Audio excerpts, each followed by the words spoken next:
Hello, আসসালামু আলাইকুম guys. শেহজাদি channel থেকে আজকে ফার্স্ট টাইম কোনো ব্লগ করতে যাচ্ছি। সেটা হচ্ছে আমরা আজকে একটা ক্যাফেতে গিয়েছিলাম। সেই ক্যাফেটা নতুন হয়েছে। সেটাতে বিড়ালের একটা সাইড আছে, যেটা কিনা যে কেউ যে বিড়ালকে আদর করতে পারে, বিড়ালের সাথে টাইম স্পেন্ড করতে পারে, তারপরে বিড়ালকে খাওয়াতে পারে, তারপরে নিজেরাও খেতে পারে। তা আলাদা একটা রেস্টুরেন্ট কাম একটা ক্যাট হাউস। তো আমি রেস্টুরেন্টে লাস্টের দিকে বলবো রেস্টুরেন্ট কোথায় এবং কি পাওয়া যায়। তো তার আগে আমরা একটু বিড়াল সম্পর্কে জেনে নিই। কিছু বিড়ালের সম্পর্কে কিছু অজানা তথ্য আছে যেটা আমরা জানি না, বা অনেকেই জানি বা কিছু চাই না। তো আমরা শুরু থেকে ভিডিওটা লাস্ট পর্যন্ত দেখব এবং সবাইকে শেয়ার করব। তো শহরবাসীদের কাছে অনেকেরই পোষা প্রাণী হচ্ছে বিড়াল।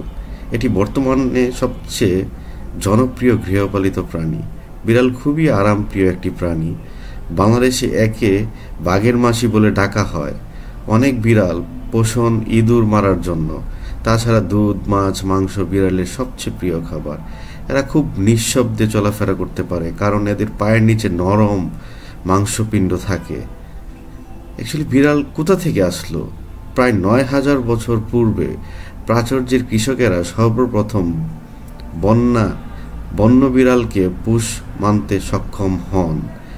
তারই কয়েক শত বছর পর মিশর ছাড়িয়ে সমুদ্রের পার্শ্ববর্তী এলাকাগুলোতে বিড়াল ছড়িয়ে পড়ে। বর্তমানে শুধুমাত্র অ্যান্টার্কটিকা মহাদেশে ব্যতীত সর্বত্রই বিড়াল দেখা যায়। চীনে প্রায় ৫,৩০০ বছর পূর্বের কিছু মৃৎশিল্পে চমৎকারভাবে বিড়ালের ছবি ফুটিয়ে তোলা হয়, যেগুলো আকারে বর্তমানে সাধারণ বিড়ালের মতোই। যদিও খ্রিস্টপূর্ব ২৪৬৫ থেকে ২১৫০ অবধি বিড়ালকে একটি পবিত্র প্রাণী হিসেবে মানা হতো, তবু ওই সময়ে তেমন কেউ বিড়াল পালত না। বিভিন্ন মন্দিরে বিড়ালের পূজা করা হতো। ইঁদুর ধরে বলে বিড়ালকে অতি প্রাকৃতিক ক্ষমতার অধিকারী পশু বলে বিবেচনা করা হতো। কি মজার বিষয়! বিড়াল সম্পর্কে আরও কিছু মজার তথ্য বলি। ঘরোয়া বিড়ালগুলো বন্য বিড়ালের চেয়ে আক্রমণাত্মক হয়ে থাকে। এটা কিন্তু সত্য কথা। মিশর এবং তার পূর্ববর্তী এলাকার বৃহত্তর গবেষণার মাধ্যমে এই আশ্চর্য তথ্য পাওয়া যায়। বিজ্ঞানীরা ধারণা করে থাকেন বন্য বিড়ালের শস্য খাদক ইঁদুর ধরবার তাগিদে বিভিন্ন ক্ষেতে ঘুরে বেড়াতো এবং তখন থেকেই কৃষকেরা এদেরকে বন্ধু ভাবা শুরু করেন। গবেষক ইভা মারিয়া গেইগল বলেন, বিড়াল দুই ধাপের পোষা শুরু হয়।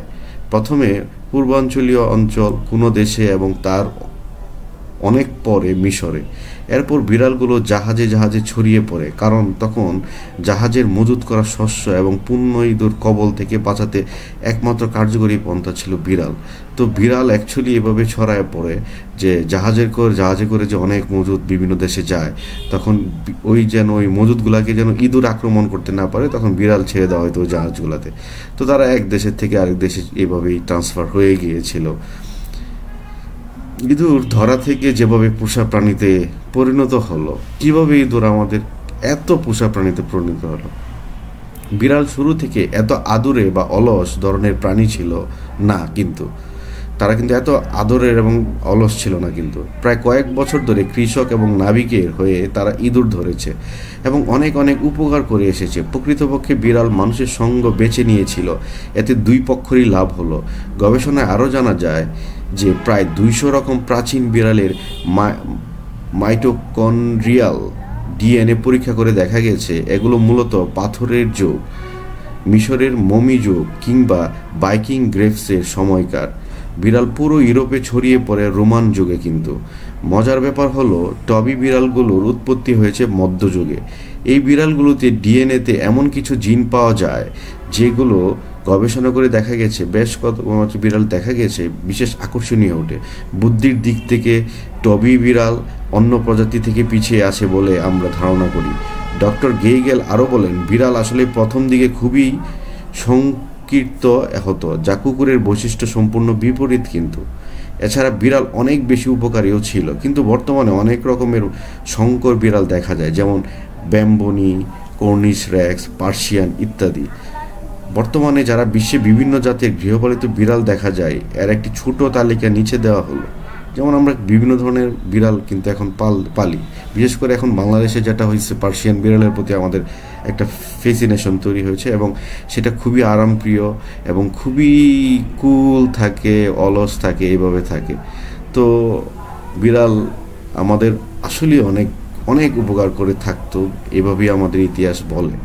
বিড়ালের কিছু বৈশিষ্ট্য আছে, যেমন বিড়াল নিশাচর প্রাণী। বিড়ালের চোখের রেটিনা কয়নাইন নামক একটি পদার্থ দ্বারা আবৃত, কিন্তু কুইনাইন, যার কারণে এদের চোখ আলোক সংবেদনশীল হয়। এর কারণে রাতের বেলায় আমরা বিড়ালের চোখে জ্বলতে দেখি। বিড়ালের চোখ কিন্তু তখনই জ্বলে এই কারণেই। বিড়ালের চোখের পর্দা 3 স্তর বিশিষ্ট। এদের ঘ্রাণ শক্তি খুবই উন্নত। এরা শুধুমাত্র ঘ্রাণ নিয়ে তারপর খাবার খায়। কোনো বিড়াল নাকের ভেতরে যদি মাংস বেড়ে যায় অথবা কোনো কারণে নাক বন্ধ হয়ে যায়, সে কয়দিন তারা খাওয়ার রুচি হারিয়ে ফেলে কিন্তু। তো যখন তাদের নাকের গন্ধ নিতে পারে না, তখনই বুঝতে হবে যে তারা আসলেই তাদের রুচি হারায় ফেলছে। বিড়াল খুবই আকর্ষণীয় প্রিয়। লক্ষ্য করলে দেখা যায় কোনো বাড়িতে যদি একই সাথে একটি ছোট বাচ্চা বা একটি বিড়াল থাকে, তাহলে বিড়ালটি ওই বাচ্চাটিকে তার প্রতিদ্বন্দ্বী মনে করে কিন্তু, কারণ স্বভাবতই বাচ্চাটির প্রতি সকলে আদর যত্ন থাকে। তো সেই জন্য তারা অলমোস্ট একটু জেলাসি থাকে, তাই কারণে তারা খুবই বাচ্চাদের খুব অপছন্দ করে। তো যাই হোক, আমরা একটু ক্যাফে সম্পর্কে বলি। এই ক্যাফেটা এতই সুন্দর, সবাই যাবেন। ক্যাফেটার নাম হচ্ছে ক্যাপাচিনো ক্যাট ক্যাফে। এটা ধানমন্ডি 27 নম্বরে। খুবই সুন্দর, খুবই প্রাণবন্ত, এবং তাদের সুন্দর সুন্দর খাবারও আছে। বিশেষ করে আমরা তাদের একটা পাস্তা নিয়েছিলাম, খুবই মজার ছিল, খুবই মজার ছিল। পিৎজা থেকে শুরু করে পাস্তা, সব ধরনের কন্টিনেন্টাল ফুড আছে, এবং ব্রাউনিও কিন্তু আছে, কিন্তু সবাই খেতে ভুলবেন না কিন্তু। থ্যাংক ইউ সবাই। ভিডিওটা ভালো লাগলে প্রথম সাবস্ক্রাইব করবেন, তারপর শেয়ার করবেন। Thank you.